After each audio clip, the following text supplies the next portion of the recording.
হঠাৎ করে যেন থমকে যায় বিশ্ব ইজতেমা, শুরু হয় কান্নার রোল। পরক্ষণে জানা যায় 3 মুসল্লির মৃত্যু হয়েছে। ইন্না লিল্লাহি ওয়া ইন্না ইলাইহি রাজিউন। ইজতেমার আয়োজক ও টঙ্গী সরকারি হাসপাতাল সূত্রে বিষয়টি নিশ্চিত হওয়া গেছে। জানা গেছে এবারের 58তম বিশ্ব ইজতেমার প্রথম দিন 3 মুসল্লির মৃত্যু হয়েছে। এমন মৃত্যু পেতেও কপাল লাগে। শেষ বিদায়ে জানাজার নামাজে লাখো মানুষের উপস্থিতি পাওয়া ভাগ্যের ব্যাপার।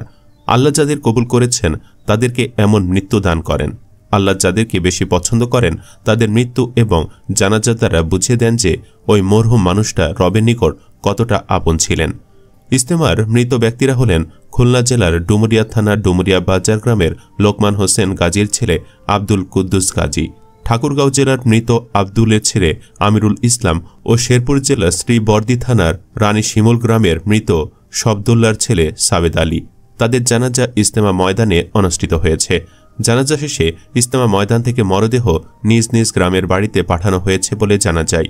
বিশ্ব ইজতেমার শুরায়ে নিজামের মিডিয়া সমন্বয়ক হাবিবুল্লাহ রায়হান আব্দুল কুদ্দুস গাজীর মৃত্যুর বিষয়টি নিশ্চিত করেন। অপর দুজনের মৃত্যুর বিষয়টি নিশ্চিত করেন শহীদ আহসানুল্লাহ মাস্টার হাসপাতালের স্থাপিত সিভিল সার্জনের কন্ট্রোল রুমের দায়িত্বে থাকা সহকারী স্বাস্থ্য পরিদর্শক বেলায়েত হোসেন।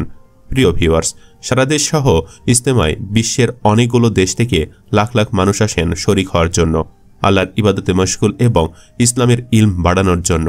বিশ্বের অনেক বড় বড় আলেমের থেকে দোয়া নেওয়ার জন্য আসেন অনেকেই। লাখ লাখ মানুষের ভিড়ে যে মানুষগুলো মারা যায় তারা কি ভাগ্যবান নয়? এত মানুষের দোয়া নিয়ে কবরে যাওয়া নিশ্চয়ই ভাগ্যের ব্যাপার। আপনিও যদি আমাদের সাথে একমত হয়ে থাকেন তাহলে কমেন্ট বক্সে ইয়েস লিখে জানিয়ে দিন আপনার মূল্যবান মতামত। সেই সাথে সাবস্ক্রাইব করে সাথেই থাকুন পরবর্তী আপডেট পাওয়ার জন্য। ধন্যবাদ এতক্ষণ সাথে থাকার জন্য।